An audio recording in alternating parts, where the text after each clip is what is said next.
அஸ்ஸலாமு அலைக்கும் வரஹ்மத்துல்லாஹி வபரகாத்துஹு.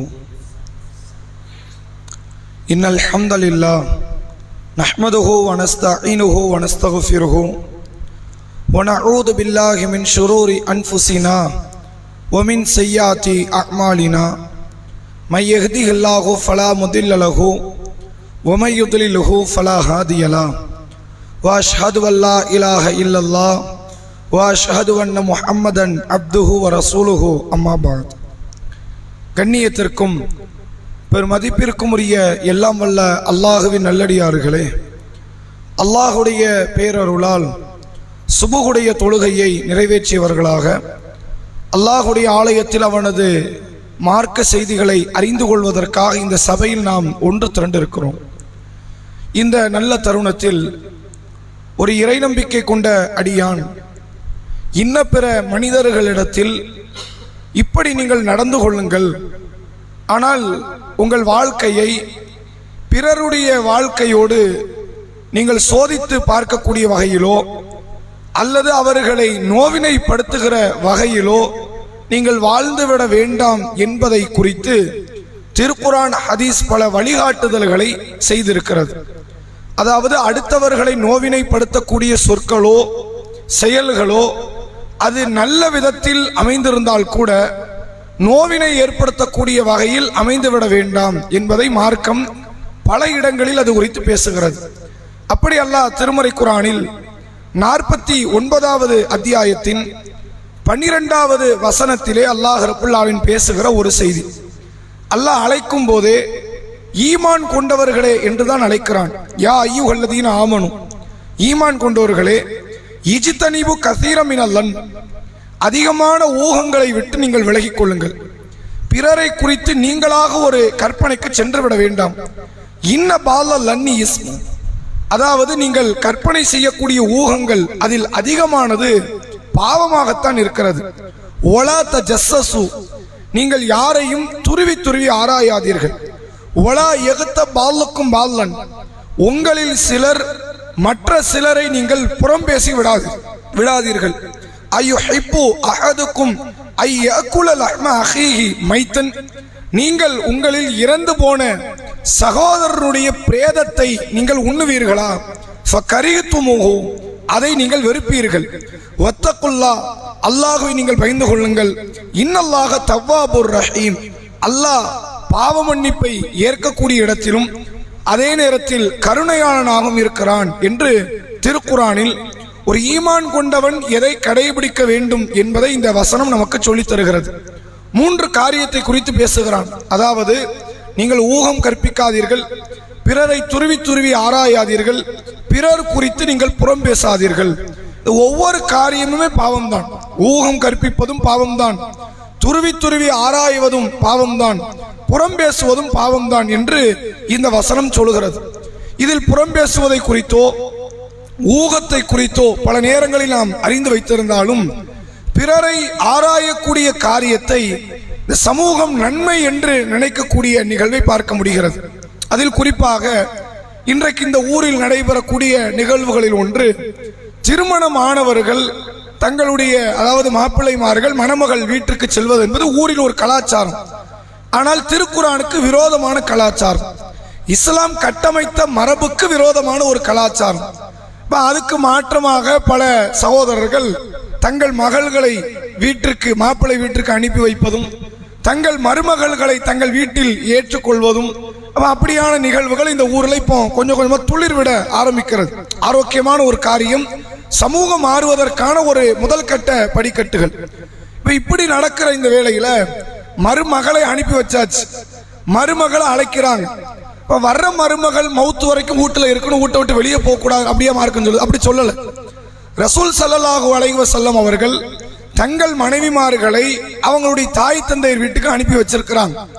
தங்களுடைய மகளை தான் வீட்டுக்கு ரசூலை அழைச்சிருக்கிறாங்க. இப்படிலாம் நிகழ்வுகள் இருக்கு. ஒரு முறை நபிகளாருக்கும் ஆயிஷா ரதியல்லாஹு அன்ஹாவுக்கும் ஒரு பெரிய மனக்கசப்பு ஏற்படுது அந்த அவதூறு சம்பவத்துல. அப்ப ஆயிஷா நான் என்ன விரும்புறாங்கன்னா, அல்லாஹ்வுடைய தூதர், நான் எங்க அம்மா வீட்டுக்கு போகணும்னு நான் விருப்பப்படுறேன். ரசூலை நல்லபடியா போயிட்டு வாங்குறாங்க.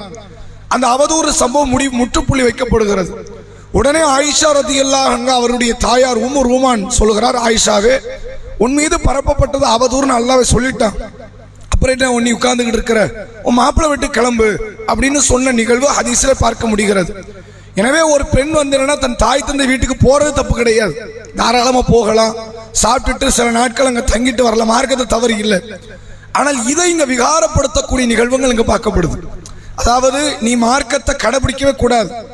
அப்படி மார்க்கத்தை கடைபிடிக்கிறதா இருந்தா நீ எந்த ஒரு நேரத்திலுமே சலுகைகளை கூட பயன்படுத்தி விடக்கூடாது. மக்கள் இதையே வந்து கண்ணில விளக்கெண்ணெய் ஊத்திட்டு பார்க்கிற ஒரு நிகழ்வுகள் இருக்கு.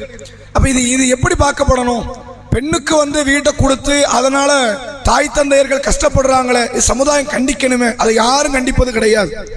அதுக்கு மாற்றாக யாராவது மருமகளை நான் என்னுடைய குடும்பத்தோடு வைத்து நான் பராமரிக்கிறேன் அப்படிங்கிற இடத்துக்கு யாராவது வந்தாங்கன்னா, உன் வீட்டில் தானப்பா மருமக இருக்கணும், வெளியே ஒரு நாள் கூட போகக்கூடாது, நீ என்ன அவங்க உம்மா வீட்டுக்கெல்லாம் அனுப்பி வைக்கிற அப்படின்னு இதை விகாரப்படுத்துகிறார்கள். உங்களை எதை விகாரப்படுத்தணும்?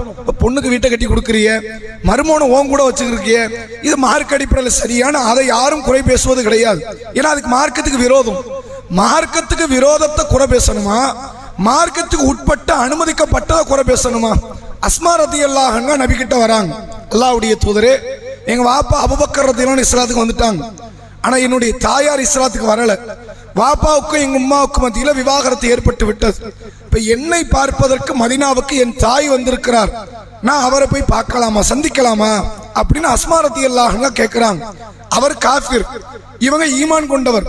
ரசூலுல்லாஹ் சொல்றாங்க, உன் தாயோடு நல்ல முறையில் நட்பை பேணிக்கொள் அப்படிங்கிறாங்க. இப்ப தாய் தந்தையோட நட்பை பேணுவது மார்க்கத்தை தவறு கிடையாது. இப்ப இதை எப்படியாவது குறைப்படுத்தணும். அதனால் பிறருடைய வாழ்க்கை ஆராய்வது என்பது, இப்ப இது உதாரணத்திற்கு இது மாதிரியான நிகழ்வுகள். அடுத்தவர் ஒருத்தன் படிச்சிருக்கிறான், அவன் என்ன வேலைக்கு போனான், இதையே நோண்டக்கூடிய நிகழ்வு. சொந்த பந்தங்கள், அண்டை வீட்டார்கள், அண்டை வீட்டில் ஒரு பிரச்சனை நடக்குன்னு வைங்க, ஏதோ ஒரு சண்டைகள் நடக்கும். சண்டைகள் நடக்காத குடும்பம் உலகத்துல கிடையாது.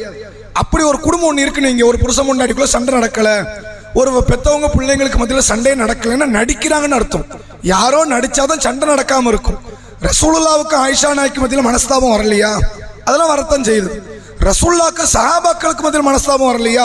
நபிகள் பெருமகனார் அல்லாஹ்வால் தேர்வு செய்யப்பட்டவர். ரசூலுல்லாஹ்ட்ட 100ல் ஒரு குறிப்பிட்ட அளவு கூட எந்த விதமான கசடு கிடையாது. ஆனா சஹாபாக்கள்கிட்ட இல்லைன்னு உறுதியிட்டு சொல்ல முடியாது. அவங்களும் மனிதர்கள், சாதாரண மனிதர்கள், சாதாரண இயல்புகளை கொண்டவர்கள். அப்ப சஹாபாக்களுக்கும் நபிகள் பெருமகனாருக்கு மத்தியிலே மனக்கசபுகள் சில நேரங்களில் ஏற்பட்டு பிறகு அல்லாஹ்வால் அது உடைத்தெறியப்பட்ட நிகழ்வுகள் உண்டு.